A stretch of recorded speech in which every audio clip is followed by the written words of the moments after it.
नमस्कार, मी श्रीकांत उमरीकर. आपण जी मालिका सुरू केलेली आहे, गर्दीचा आजार शहर बेजार, आणि त्याच्यातले वेगवेगळे पैलू समोर येत आहेत. शौनक, आज एक वेगळा मुद्दा समोर आलेला आहे म्हणून आपण वेगळा विषय घेऊयात. पार्थ पवारांच्या प्रकरणामध्ये जो एक विषय आलेला आहे की जो हाऊसिंगशी आणि ह्याच्याशी निगडीत आहे, की सरकारच्या ताब्यामधली एखादी जमीन आहे आणि ते एखाद्या उद्योजकाला म्हणा किंवा सरकार सुद्धा स्वतः त्या ठिकाणी हाऊस बांधणी म्हणजे गृहबांधणी काही प्रकल्प करणार आहे, आणि ह्याच्यातले जे घोळ आहेत त्याच्यामुळे खूप वेगवेगळे पैलू समोर येत आहेत. त्याच्यामुळे त्या पार्श्वभूमीवरती तिथला तो उद्योगाचा विषय आहे. पण आपल्याकडे बऱ्याचदा असं आढळतं की काही ठिकाण झालरपट्टा, म्हणजे तुम्ही एक शहर जेव्हा वाढतं तेव्हा त्याच्या भोवतीची गावं तुम्ही त्याच्यामध्ये घेता, बरोबर. आणि मग पहिल्यांदा काय निर्माण होतं तर झालरपट्टा, म्हणजे त्या ठिकाणचे जमिनीचे जे सगळे प्रश्न आहेत, आधी त्यांचे नियम वेगळे होते, नॉन ॲग्रिकल्चरल. बऱ्याच जणांना ही माहिती नाहीये म्हणून मी त्याची सुरुवात तुला करू इच्छितो, म्हणजे तू सांग आम्हाला की सगळ्यात पहिल्यांदा काय असतं की तुम्हाला घर बांधायचं म्हणलं तर ती जमीन नॉन ॲग्रिकल्चर NA करून घ्यावी लागते. ॲग्रिकल्चरल लँड आहे आणि नॉन ॲग्रिकल्चरल लँड आहे, ह्याच्यामध्ये फरक असा केलेला आहे की कुठलीही ॲग्रिकल्चरल लँड, शेत जमीन ही सरकार कधीही ॲक्वायर करू शकतं, बरोबर. म्हणजे शेत जमिनीवरती तशा अर्थाने तुमची मालकीच नाहीये, तुम्हाला बेदखल गेलेले कुठल्या प्रकल्पासाठी सरकार ॲग्रिकल्चरल लँड हे कधी ताब्यात घेऊ शकतं. शेतकऱ्याच्या परवानगीची गरज नाही. पण तेच तुम्ही त्याचं NA करून घेतल्याच्या नंतर ती जमीन आता नॉन ॲग्रिकल्चरल झाली, बाकीच्या वापरासाठी झाली. हे करण्यामधले प्रचंड मोठे व्यवहार गुंतलेले आहेत. त्याच्यातलं आपण बाकीचं बाजूला ठेवूयात, पण मला तुला पहिला उत्सुकता म्हणून हा प्रश्न विचारायचा आहे. एखादी छोटा प्लॉट असतो, आपण तो ऑलरेडी NA केलेला असतो, तो घेतो आणि घर बांधतो, ते वेगळी गोष्ट. पण जेव्हा सरकार स्वतः असो किंवा एखादा बिल्डर असो, मोठा भूखंड सरकारने हाडकोसारख्या वसाहती स्थापन केलेल्या आहेत, म्हाडासारख्या त्यांची योजना आहेत, आणि एखाद्या बिल्डरचं हे जेव्हा करतं, हा जो सगळा प्रकार आहे ह्याच्यातले घोळ आहेत, ह्याची एक थोडीशी आम्हाला एक सुरुवात म्हणून त्याची माहिती सांग की हे कशा पद्धतीनं चालतं सगळं. नमस्कार. विषय खूप खोल आहे आणि विषयाचं गांभीर्य लक्षात घेऊन असं वाटतं की मालिका काही भागांची बनेल. पण जमीन धारणा ह्या विषयामध्ये सगळ्यात बेसिक गोष्ट जी ऐतिहासिक कालखंडापासून चालत आली ती अशी की एखादं राष्ट्र म्हणजे काय, की त्यातली माणसं, त्यातलं इन्फ्रास्ट्रक्चर, आणि मुख्य म्हणजे त्याची जमीन. तर इन्फ्रास्ट्रक्चर एखाद्या देशाचं कमी जास्त होऊ शकतं. म्हणजे आज तुमच्याकडे चांगली धरणं आहेत, कदाचित उद्या ती जुनी होतील, ती नाहीशी होतील. आज तुमच्याकडे चांगली लढाऊ विमान आहेत, उद्या त्याच्यापेक्षा त्याचे व्हर्जन्स बेटर येतील, तुम्ही बदलले नाही तर तुमचे बिनकामी होतील. आज तुमची लोकसंख्या जास्त प्रोडक्टिव्ह आहे, ती तरुण आहे म्हणून, उद्या ती म्हातारी लोकसंख्या वाढेल आणि ती कामात येणार नाही. पण जमीन हा जो विषय आहे हा प्रत्येक देशाकडे तो लिमिटेड आहे, तो तेवढाच आहे. आणि जोवर तुम्ही त्यातल्या नैसर्गिक साधन संपत्तीचा वापर करण्यासाठी म्हणून किंवा त्याच्यावर कुठल्या भागामध्ये काय असावं हे जेव्हा नियोजन करतात पूर्ण देशासाठीचं, तेव्हा त्यांना त्या तितक्याच 100 असलेल्या जमिनीमधून किती टक्के कुठल्या भागासाठी द्यायचंय हे नियोजन करतच चालावं लागतं. तर ते असं नाहीये की मनात आलं म्हणून कितीही मोठी शहरं पसरवून दिली, मनात आलं म्हणून कितीही लांबलचक रस्ते बांधून दिले, मनात आलं म्हणून. पण त्याचं एक टक्केवारी ठराविक असते आणि 5-5, 10-10 वर्षांसाठीची व्हिजन्स त्याची प्लॅन होत जातात. ह्या सगळ्यामध्ये आता गडबड ही झाली भारतासारख्या देशामध्ये की आपण बऱ्यापैकी एकेका क्षेत्रासाठी बरेचदा एकांगी विचार केला. म्हणजे कुठंतरी समाजवादी कल्पनांमुळं, कुठंतरी डाव्या कल्पनांमुळे आपल्याला असं वाटलं की लँड सेलिंग ऍक्ट आहे किंवा कुळ कायदा आहे, असे कायदे, लँड ॲक्विजिशन आहे, असे जमीन धारणा आणि भूसंपादन असे जे दोन त्याचे ते कायदे जे सगळ्यात जास्त जाचक आहेत, ते असे कायदे आपण केले कारण त्यावेळेसची ती गरज होती. कारण एका व्यक्तीकडेच हजारो एकर म्हणजे शेकडो एकर जमिनी होत्या आणि बरीचशी मोठी लोकसंख्या होती ज्यांच्याकडे बिलकुलच जमिनी नव्हत्या आणि पोटा पाण्याचं सगळं अवलंबित्व हे जमिनीवर होतं. म्हणून हे कायदे केले गेले. त्याचा उलटा परिणाम असा पडला की ज्यांच्या जमिनी गेल्या ती बरीचशी मोठी लोकसंख्या ही अचानकच मग शहरांकडे धाव घ्यायला लागली.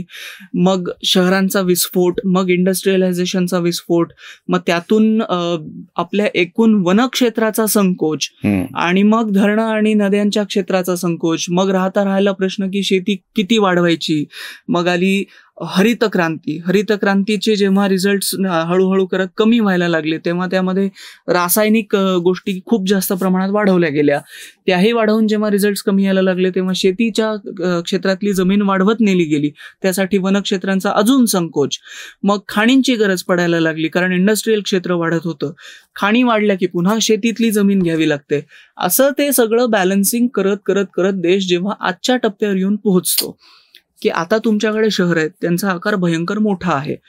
बरं, तुमची नियोजनातली आजची स्थिती अशी आहे की देशाची प्रगती कशी मोजायची, तर जास्त कार ज्या तिमाहीत विकल्या जातील त्यावरून समजायचं की देश प्रगती करतोय. जास्त कार विकल्या जाव्यात म्हणून मग मोठे हायवे बांधायचे. पण ते highway need to lead somewhere ना, म्हणजे त्या हायवेवरची गाडी काही ती हायवेवर थांबत नसते, ती शहराच्या आत जाणारी असते.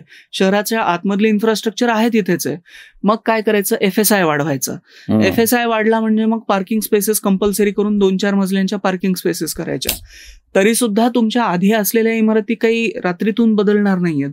मग ते सगळं ट्रान्सफॉर्मेशन होत होत होत मग अचानक कुठेही उड्डाणपूल उगवायला लागतात, कुठेही गरज नसताना रस्त्याची लांबी वाढवायला चालू केली जाते. त्यासाठी लोकांची अस्तित्वात असलेली घरं आता अतिक्रमण ठरवली जातात. शेती तुम्ही म्हणता तसं कधी कोणीही घेऊ शकतं. हा जो सगळा एक गोंधळ, केऑस परिस्थिती निर्माण होऊन बसली. तर भारताच्या बाबतीत बोलायचं तर भारत सरकार कसं काम करतं, त्याला नगर रचनेत एक खूप छान शब्द आहे, creating problems and finding solutions. म्हणजे मुळात त्या सोल्युशनची गरजच पडली नसते जर तो प्रश्न निर्माणच केला गेला नसता. तर हा जो व्यापक होलिस्टिक अप्रोच आहे एखाद्या प्रकल्पाकडे बघण्याचा, म्हणजे आता संभाजीनगर शहरात आज रेल्वे स्टेशन आणि बस स्थानकाचं रिडेव्हलपमेंट चालू आहे. तर बरेचदा असं बघितलं जातं की ती एक वास्तू म्हणून फक्त रिडेव्हलप होते, पण त्यामुळे तिच्या परिसरावर 2-4 आजूबाजूच्या 2-4 किलोमीटर परिसरातून येणाऱ्या रस्त्यांवर काय परिणाम पडणार आहे, त्या आतमध्ये येणाऱ्या बसेसची संख्या तुम्ही वाढवली, पण त्या तिथपर्यंत कशा पोहोचणार आहेत याचा कुठलाही जास्त गांभीर्याने खोलवर जाऊन विचार न करता फक्त एक पर्टिक्युलर व्यक्ती म्हणून, पर्टिक्युलर जागा म्हणून, पर्टिक्युलर वास्तू म्हणून तिच्याकडे बघत चालायचं आणि मग ते वाढवायचं. यातला सगळ्यात हास्यास्पद निर्णय मला वाटतं 2015-16 मध्ये महाराष्ट्र सरकारने घेतला तो असा की पुण्या मुंबईतला TDR संपत असेल तर काय करा म्हणाले, किल्ल्यांवर TDR लावा आणि किल्ल्यावर ज्या अर्थी तुम्ही नव्याने बांधकाम करू शकत नाही तर तिथला FSI आता तुम्ही पुण्या मुंबईत वापरू शकता. ह्या ज्या कोणी हे संकल्पना काढतात ही जिनियस मेंदू, खरं तर त्यांचे सन्मान व्हायला पाहिजे. पण अशा प्रकारे काम चालू आहे. मग इतकंही होऊन जेव्हा लोकसंख्येच्या डेन्सिटीला ती कमी पडायला लागते जमीन, त्यावेळेला मग त्या जमिनीचं अभूतपूर्व महत्व वाढलं की मग हे असे प्रकार चालू होतात. मला मग त्या अनुषंगाने पुढचा जो प्रश्न विचारायचा आहे की ज्यांना आपण सुरुवात केली होती, सगळ्यात पहिले म्हणजे ह्याच्यामध्ये स्वतः सरकार गृहबांधणीमध्ये, हाऊसिंगमध्ये होतं, आता ते फारसं नाहीये पण त्याचा हस्तक्षेप आहे. आणि दुसरं म्हणजे खाजगी क्षेत्रामध्ये. त्याच्यामुळे आता जे असे मोठे प्रकल्प शहराला लागून किंवा जवळपास उभे राहत आहेत की ते सोल्युशन आहे का, पहिले आपण प्रॉब्लेम तयार करतोय आणि मग त्याचं सोल्युशन शोधणार आहोत?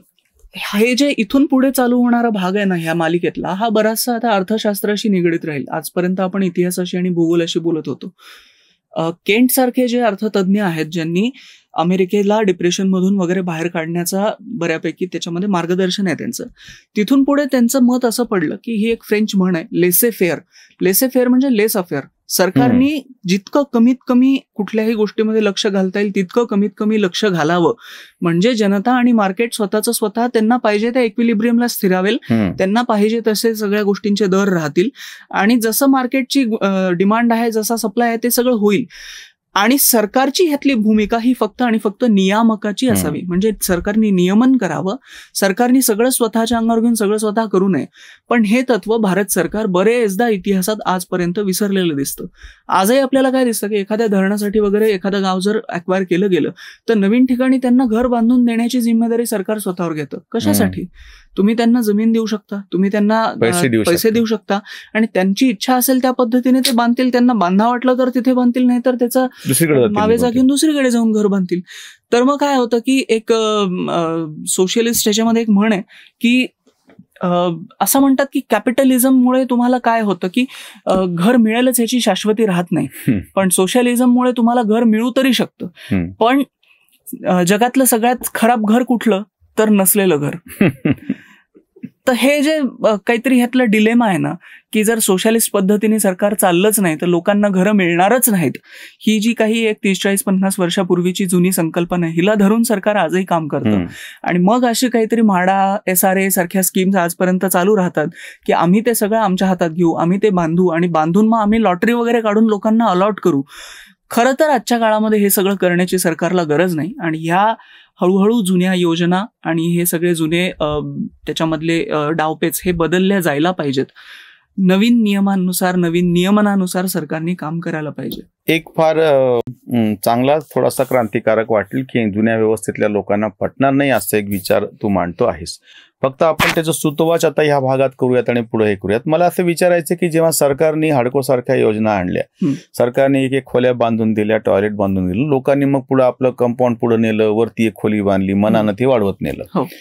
ह्याच्या नेमकं उलट मला असं विचारायचं की अशी एक जागा आहे, तुम्ही कुठल्या का माध्यमातून का होईना पण एखाद्या डेव्हलपरला मिळाली आणि त्यानं त्याचे प्लॉट केले आणि विकले, तर या दोन्ही मधली कुठली गोष्ट तुला अशी वाटते की दिसतीये, म्हणजे फक्त वाटते असं नाही, फक्त अभ्यासक म्हणून नाही, तुला असं दिसतंय की ते प्रत्यक्ष व्यावहारिक पातळीवरती आलेलं आहे आणि ते योग्य ठरू शकेल असं? दोन्हीपैकी म्हणजे सरकारी नियंत्रणातले घरबांधणी प्रकल्प आहेत आणि खाजगी ह्याच्यातले घरबांधणी प्रकल्प आहेत. सरकारी नियंत्रणातले ज्या प्रकल्पांबद्दल तुम्ही बोलताय ते सिडको आणि हडकोचे प्रकल्प आहेत. सिडको आणि हडकोचे, म्हाडा सुद्धा त्यातल्या त्यात. सिडको आणि हडकोचं कसं होतं की रस्ते आम्ही बांधू, बगीच्यांकडे आम्ही लक्ष देऊ वगैरे वगैरे, आणि 99 वर्षांसाठी लीजवर ती जमीन तुमच्याकडे राहील. खरं तर त्याही वेळेला ती गोष्ट बऱ्याचशी हास्यास्पदच घेतली गेली होती की 99 वर्षांनंतर आता तिथं 99 वर्ष राहिलेली कुटुंब म्हणजे 3 पिढ्या गेल्या असतील, ती सोडणार आहेत का अचानक ती जमीन? अशक्यच होतं. आणि नंतर वाढत गेलेल्या FSI नुसार लोकांनी मग आपापली घरांची जागा वाढवून घेतली वगैरे, ते झालं. आता तर संभाजीनगरमध्ये तो एक निवडणुकीतला मुद्दाच असतो की आम्ही ते 99 वर्षाचं परमनंट करून देऊ, मग तुम्ही आम्हाला मत द्या, हा एक निवडणुकीतला मुद्दा होऊन जातो. पण तुमच्या प्रश्नाचं उत्तर असं देता येईल की खरं तर एखादा खासगी व्यावसायिक जेव्हा पूर्ण जमीन ताब्यात घेतो आणि त्या पद्धतीने चांगली गृहनिर्माण रचना निर्माण करतो, ती जर खरंच रचना चांगली असेल तर तिला चांगला भाव मिळेल आणि मार्केटमध्ये ती पटापट खपून जाईल. त्यामुळे हेच योग्य आहे की खासगी उद्योगांनी आपापल्या पद्धतीने ते घ्यावं आणि बांधावं. ह्यात फक्त काय झालं की खासगी उद्योगाचा मग ह्यामध्ये मदार अशी असते की जास्तीत जास्त क्षेत्रावर मी बांधकामच करेल. सरकारचं यातली भूमिका ही इतकीच असायला पाहिजे की ओपन स्पेस किती टक्के असायला पाहिजे, आणि रस्ते म्हणजे मोठे हायवेज, मोठ्या मोठ्या आकाराचे रस्ते हे सरकारने स्वतः आधी बनवून घ्यावेत, आणि छोट्या आकाराचे रस्ते कसे असावेत ह्याचे फक्त काही नियम आखून द्यावेत. ते नियम पाळले जातात की नाही इतकं तुम्ही बघा, बाकी तुम्हाला काही देणं घेणंच नाही. म्हणजे मग परत ते MIDC सारखं झालं की सरकारने एक भाग ताब्यामध्ये घेऊन त्या ठिकाणची कामं करून दिली आणि बाकी ज्यांनी ज्या रिकाम्या सोडलेल्या जागा आहेत त्यांनी त्यांच्या डेव्हलप कराव्यात. पण सरकार कुठे स्वतः नियमानुसार सरकारची जिम्मेदारीच नाहीये. एखाद्या नव्या कॉलनीमध्ये 60% जमिनीवरची घरं बांधून होईपर्यंत सरकारला तुम्ही कोर्टात पण नाही खेचू शकत की तुम्ही इथे का नाही रस्ते बांधून दिले, का नाही पथदिव्यांची सोय दिली. तोपर्यंत तुम्ही कर भरताय, पण जेव्हा तुमच्या परिसरामध्ये 60% घर बांधणी पूर्ण होईल तेव्हा मग सरकारची ती कायद्यानी जिम्मेदारी होते की तुम्ही ते द्यायला पाहिजे. तर असं आहे. आणि आता तर टाउनशिप ऍक्ट आहे, म्हणजे तुम्ही काही 100 सदनिकांच्या पुढे वगैरे जर तुम्ही एखादा बिल्डर करत असेल तर त्या कचऱ्याची जिम्मेदारी सरकारची नाही, त्यातल्या सांडपाण्याची जिम्मेदारी सरकारची नाही, तिथे पिण्याचं पाणी पुरवण्याची जिम्मेदारी सरकारची नाही. संभाजीनगर सारख्या शहरातही मोठ्या मोठ्या वसाहतींमध्ये शेतजमिनी ॲक्वायर करून जेव्हा विकसक बिल्डर्स तिथे मोठी मोठी गृहनिर्माण संकुलं उभी करतायत तर त्या शेतीतलं फक्त एक विहीर तेवढी ठेवली जाते. माहितीये कशासाठी? कारण ते पाणी उपसून आता पिण्यासाठी म्हणून दिलं जातंय. सरकारची जिम्मेदारी नाहीये त्या वसाहतीला पाणी पुरवण्याची. जर प्रत्येक बाबतीतून सरकार हात बाहेर काढूनच घेत आहे तर मग हा शेवटचा सुद्धा हात बाहेर काढून घ्या ना. आणि दिसून आलंय की जेव्हा पूर्णपणे विकसकावर, पूर्णपणे मार्केटवर सोडल्या गेलं, तिथून पुढे रेरा वगैरे कायदे आले तर उलट बांधकामाची क्वालिटी वाढत गेली, उलट फसवणुकीचे प्रकार कमी झाले. रेराचं तर ऑफिस सुद्धा कुठे बऱ्याच जणांना माहीतच नाहीये. फक्त ईमेलवर आणि वेबसाईटवर तुम्ही त्यांच्याशी संपर्क करू शकता, तरी सुद्धा रेरा आहे या भीतीपोटी बांधकाम क्षेत्रातल्या फसवणुकींची संख्या लक्षणीयरित्या कमी झाली. का तर रेरा हा कायदा फक्त नियमन करतो, तो येऊन तुम्हाला सांगत नाही की तुम्ही असं बांधा तसं बांधा, तुम्ही ह्या गोष्टी करायच्या नाहीत इतकं सांगून तो थांबतो. ही खूप चांगली डेव्हलपमेंट आणि ह्या पद्धतीनेच पुढे जायला पाहिजे. फारच छान. म्हणजे पहिल्याच भागामध्ये आपण पुढची सगळी दिशा स्पष्ट झाली. सरकारने स्वतः सगळं करावं, त्याच्यामध्ये आलेल्या समस्या, त्याच्यानंतर सरकारने सगळं नाही पण हस्तक्षेप करावं, त्याच्यामध्ये आलेल्या समस्या, आणि त्याचा तिसरा टप्पा म्हणजे सरकारने फक्त नियमन करावं. कंट्रोलिंग म्हणजे प्रत्यक्ष ते सगळं ताब्यात घ्यावं असं नाही, तुम्ही नियम सांगावेत आणि रेरासारख्या कायद्याचा पण तुम्ही उल्लेख केला, फार चांगली गोष्ट. तुमचे स्वतःचे काही जे असतील ह्या सगळ्या ह्याच्यातले अनुभव किंवा शंका किंवा अडचणी आम्हाला जरूर कळवा.